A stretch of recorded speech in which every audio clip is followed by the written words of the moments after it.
Hello, Shredders. It's CreepEV, and I am back from my extended vacation there. Since Dan was already going to be going on vacation, and I, of course, living in the States, had Thanksgiving coming up, decided to take a break for vacation but I am back now, and you may have noticed this does not appear to be a gameplay video, and those will be coming this week, but wanted to do something a little bit different. I'll say it's significantly different.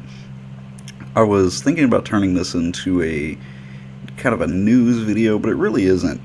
Just kind of a topic that I don't see get talked about very much in the community. But I think that it deserves a little bit of discussion, and that is just how reprints affect the game. From more of a market standpoint, I don't know whether this is the most popular topic in the community or on this channel, but I figured I'd throw this by you guys and see whether it's something you find interesting. We are just coming straight off of Iconic Masters. Well, not straight off of it, but it's in recent memory, I should say. And so obviously it was a great set for modern players, a great set for really just any format besides standard. Really, there were some great reprints here, but really good for modern in general, I would say. So I think it's definitely worth taking a look at just some of the more affordable options that you might have, but this is less about exactly what decks it help the most, but just more about how reprints tend to affect formats and affect playability and viability in formats. I pulled up just some tournament reports here. This is from the Invitational in Roanoke, the most recent modern major that we've had, won by Eli Casas with Blue Red Storm. Not a big shocker in my opinion, but was the only one apparently in top 8. I do think it's one of the stronger decks to play right now if you don't want to play Death Shadow something. Lantern Control came in at number 2. I was a little bit surprised by that. It had been dying off in popularity just a little bit, but definitely a very strong deck. But so let's just kind of look at what the number 1 decks in Modern are right now, and just wanting to use this as kind of a gauge. We're seeing Death Shadow, of course, that's been consistent. Burn has always been a big thing, but Burn isn't really going to enter the conversation here. Tron, of course, very big. Eldrazi Tron being one of the most fun and degenerate ways to play Modern today. And of course, we've got some red, blue, green aggro. Not entirely. Let's just quickly look at what this is. Okay. Alright. Yeah, okay. Okay. So kind of a blue moon type thing with a little bit of green thrown in. Okay. A little bit weird, but seems viable. But we're getting off topic. Just pretty much looks like we want to play Blue Moon, but Tarmogoyf is a card, so let's throw it in there. But we're getting off topic. If we jump over here, we can see just kind of the modern metagame breakdown over the past 2 months, seeing which decks have been most predominant. Like I said, Death Shadow just consistently one of the strongest cards in the game right now. Don't know why it took this long for people to realize just how strong that card was. Went so long with that card being printed without it seeing the play that it really deserved. Eldrazi Aggro, Affinity, Red Deck Wins, always been a good one. Hate Bears climbing up there a little bit recently. Jund falling behind a little bit, actually. Then, of course, we go over to Control. Urzatron Control, always good. Blue-White Control, Lantern Control, obviously. Blue Moon still hanging in there, showing up. Mardu still showing up occasionally, not the biggest one. And then if we jump down here to our combo decks, of course, Storm being probably the biggest one. Besides Valkut, Um, Valkut not, it bounces around. Sometimes it's huge, sometimes it's not. Infect still hanging on, and Dredge not nearly as popular as it used to be, but it is of course still there. And seeing some Living End and Titan still showing up ad nauseum. So with all of these in mind, and even we'll quickly jump over to Goldfish and kind of look at their top registry of modern decks, which usually a pretty good way to judge things. Seeing affinity, they're showing affinity as being a little bit more prominent. I do think that MTG top eight is a little bit more of a little bit better resource, but still a resource to look at nonetheless.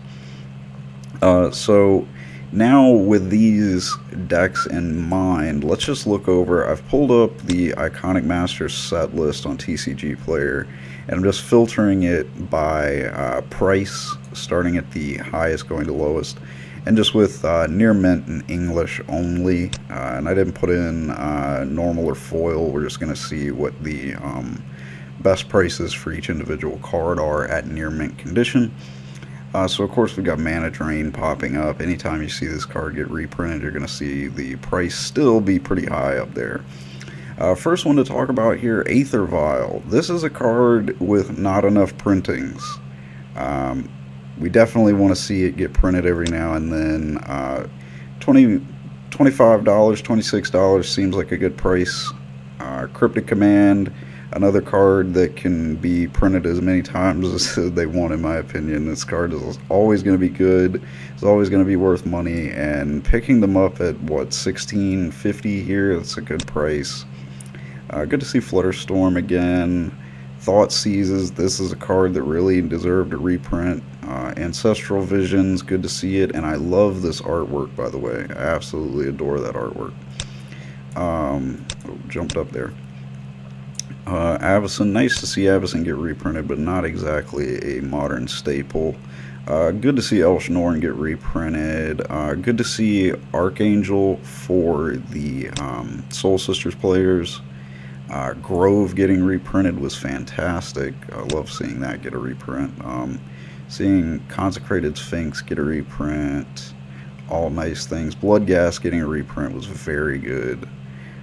Magus of the Moon, as much as I hate this card, it deserved a reprint. So definitely some good cards for Modern, as well as like just excellent cards for Commander players. I think it's definitely a great set for Commander players. Serra Ascendant, this is a great reprint, and I really like this art. I like it more than the original, and I really do like the original, so that was something. Primeval Titan was great to see. Kiki Jiki getting a reprint, as much as I hate that card. I love the new O-Stone artwork, and Tron players, I'm sure, are very happy to see it get a reprint.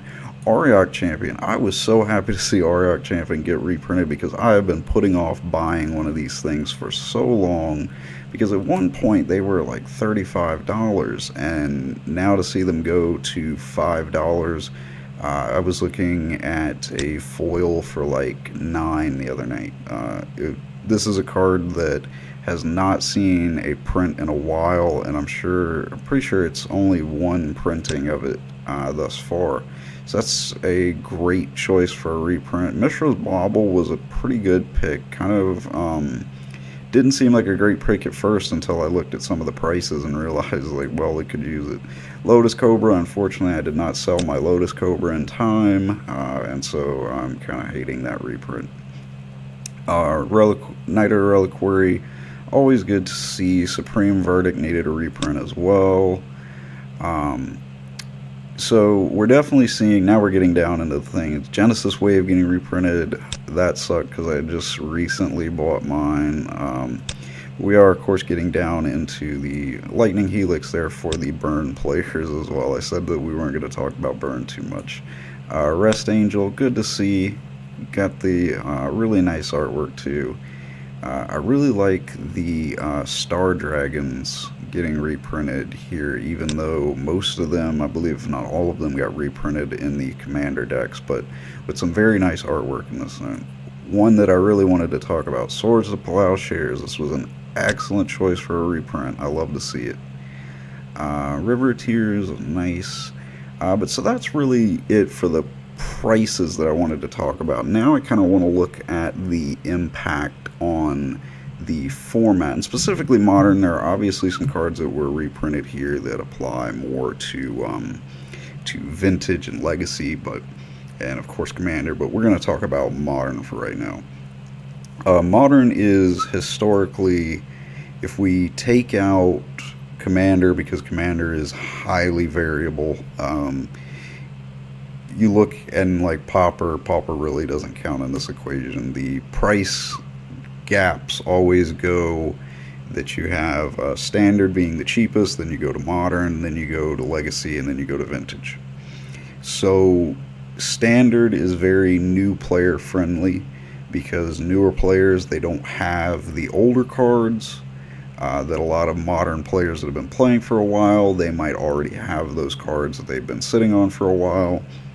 And the cards are a lot more easily accessible because the packs are right there in your LGS, so you don't have to go and order cards individually offline. Just a lot of reasons why, and of course the price aspect, that standard is pretty much always going to be the most approachable for newer players. Just standard prices are just always going to be lower. And I think that people don't understand why. And so that's part of what I want to talk about. Magic's viability as having standard, you got to remember, standard is how Magic stays alive. Because if I go on here to order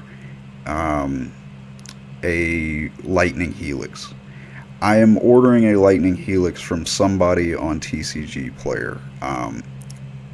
Wizards of the Coast is not making any money off of that. This is what we call the secondary market. I've been involved in secondary market in different games where I bought and sold cards for a while. I worked at a game store for a while, so did a little bit of buying and selling there. And just as well, I've been in card games for quite a while, so I've been around kind of the secondary market aspect of things, so I feel like I am somewhat equipped to speak on this topic. But biggest thing to remember is that Wizards does not profit off of the secondary market. They profit off primary market, which is you buying sealed product from them, whether it be booster packs, booster boxes, all of that. That's where they make their money. So they have to have an appeal to play the newest cards possible. You need to buy, they will need you to be playing a format where you want to buy the new Ixalan packs. The way that they do that is by providing the most tournament support to standard. And they also provide a lot of that tournament support because it is such a popular format, but also they have to make it an appealing format, as well as the price aspect has to make it appealing.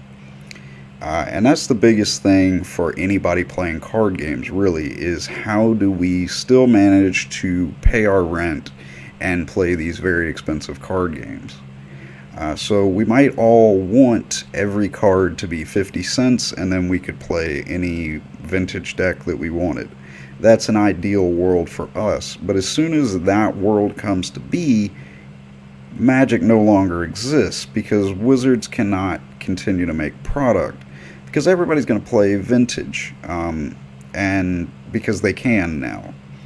So why play the more restricted format when you can afford to play the craziest format possible, is what a lot of players will fall into, and then Wizards isn't selling enough new product. So we have two options. We can have our extremely cheap cards and not have Magic, essentially, or we can deal with those lower prices, with the more expensive prices, and play the newer product so that Magic, of course, can keep going. The Another option that a lot of card games have fallen into, to not name names, is the power creep. So games that have a standard rotation can avoid that power creep by still making their money off of the newest cards without having to power creep. And I guess I should explain that. Power creeping is the newest cards that are coming out are the most insane cards. The idea that the only reason that you're buying the newest sets are because the cards in them are just so much stronger than the cards that were in the last set. And this leads to really degenerate formats, and really just degenerate business practice in general, which is why games with standard rotation, although they can be slightly annoying at times, generally it does lead to a healthier game from this financial aspect, because the companies don't feel as pressured to constantly outdo every set with another even crazier set. Magic can still consistently make balanced cards that are not forced to compete with cards that were printed in the 90s. They don't have to compete with the cards that are being used in modern. They're not trying to make every new set even stronger than it. Of course, certain cards will be stronger. They end up being played in modern. It's just a part of the game, but they're not being forced to constantly outdo the last set. I hope I'm explaining that in a good way, but that's essentially what the power creep is known as. So by having a standard rotation and orienting their business this way, we don't have to deal with the power creep. But that does mean that we are going to have to deal with legacy formats being more expensive. And unfortunately, Wizards is going to keep it that way. And I know that that sounds like they're out to get you, but it's really not. It's that they want to stay in business. At the end of the day, they are a business, and as well as you don't have Magic if Wizards isn't paying their light bill. Just like you have to make sure that you pay your light bill before you go and buy Magic cards, or at least you probably should. If they completely forego the idea of a power creep, or completely forego the idea of keeping standard as cheap as possible, they could do a vintage reprint set every single set, and these cards could get increasingly cheaper and cheaper and cheaper until modern is as cheap as standard. But then everybody's going to play modern, and once you get reprints of the most important cards in modern, then you're done. You're playing modern now. So then they're forced to make the new stuff power creep, and then we get into that unhealthy business practice slash format that we just talked about. So there's really no perfect scenario, right? We don't want to pay a lot of money, but we still want the game to be in an organized and functional way with a good relationship with our provider here as Wizards. There are games that do not have that benefit of having a trusting player base versus their supplier. And that's an important thing to remember, is how much you value the price of the cards versus you value the business that you have with Wizards. Wizards is a fantastic company, in my opinion, to play their game. They do, I think, a fantastic job of walking that very difficult line, which is not an easy thing to do. Plenty of games have succeeded and failed in doing so. I have played a lot of different card games, and Wizards will always receive my praise for the way that they have managed to walk that line. So whenever you go to buy your modern deck, and it's still going to be more expensive than your standard deck. Standard, you're probably going to spend $250, maybe $200 on your top tier standard deck, Whereas in modern, you're going to be, in the 500 to 600 at the lowest kind of range, right? But if that's not the case, then Wizards doesn't sell new product. So it's great that we get reprint sets like this, and I think that it's great that Wizards still does this. That's part of how I say that they're walking that line in a way that's good for players as well as for their business. They make money off of the excitement of reprint sets, and we get some really great reprints. This set was absolutely amazing. Some of the modern master sets have not been outstanding, but you take a look. Eternal Masters was incredible as far as the reprints that we got, as well as them sneaking reprints into the new sets as well. I think that they do a really good job. Are there cards that are way more than they should be? Yes, there's always going to be that.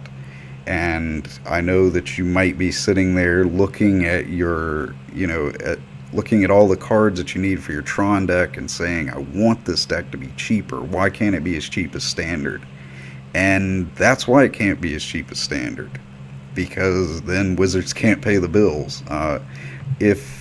If that's not the case, if it was the same price, then Wizards has to somehow make standard so much more appealing than modern or other formats to where you won't even think about playing them. So at the end of the day, if they actually succeed in that, which is a very difficult thing to do, then you now have your cheap modern cards that you don't really even want to play versus playing standard. So you have to find the format that you love, and you have to take into account the price point that you're going to be working with. There are a lot of games that you can look at that really depend on the format of what type of money you're going to pay. They have cheap formats and expensive formats. One of the great things about Magic is that the formats overall stay pretty consistent on the price point that you're going to be working for with decks. Like I said, that 200 compared to 500 type range is generally a pretty good number to operate on, depending on what level of play you want to get out of your deck. But you can generally assume that those are the type of numbers that you're working with, whereas some games, from year to year, even month to month, those type of numbers can be radically different. So Magic does have a predictability in that, which is another thing that I would say Wizards does a great job at. So this has just kind of been a long rant video, but I guess the moral of the story here is that yes, it sucks that sometimes to play games at a $600 price point is a lot of money to pay for a deck. I'm not speaking from a high horse here, because I do not have a $600 modern deck, because I simply can't afford it. I can't afford to play standard sometimes, depending on what deck I want to play. But it's just one of those things where we as players have to recognize that the companies that we're dealing with are businesses, and they have to make their money. And we're a part of that. And so I do think that it's good to remember the benefits we have through Wizards, of just the fact that out of any other company that I've dealt with, I think that they do a really good job. They're not paying me to say this, by the way, unless they'd really like to, in which case they're more than welcome. But I do think that it's it's a company that you can have a lot of positive experiences dealing with, more so than you can with other companies. And like I said, it's still going to be frustrating. Magic isn't a very, very expensive game, especially whenever you get into the different formats. But the way they break down their formats and the way they operate their rotation, I think are all in a way that lets us have a consistent price point to work with, as well as a price point that gives you different ways to play the game, with modern and standard and vintage, legacy, that type of thing. You can kind of pick the way that you want to play as well as the price point that you want to work with. So that's really all I have to say with this, guys. Just an idea that was bumbling around in my head as I was looking through the reprints of Iconic Masters. If you thought this was an entertaining type of video, perhaps I could do more of these. I do love to ramble off about stuff that just pops into my head like this, and I love talking to you guys. So if you want to see, or I guess more or less hear these type of videos more, please do let me know down in the comments. If you have any ideas on the price of reprints and how they affect the format and just the game overall, do let me know. I always love to hear what you guys have to say down below. And with all of that being said, I guess we'll move into the regular after video shill. Let me see if I remember how to do this after a couple of weeks here. If you like the video, we do appreciate a like on the video. It does show your support.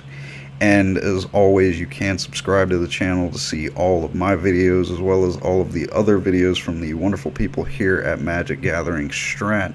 It's an awesome way to support us.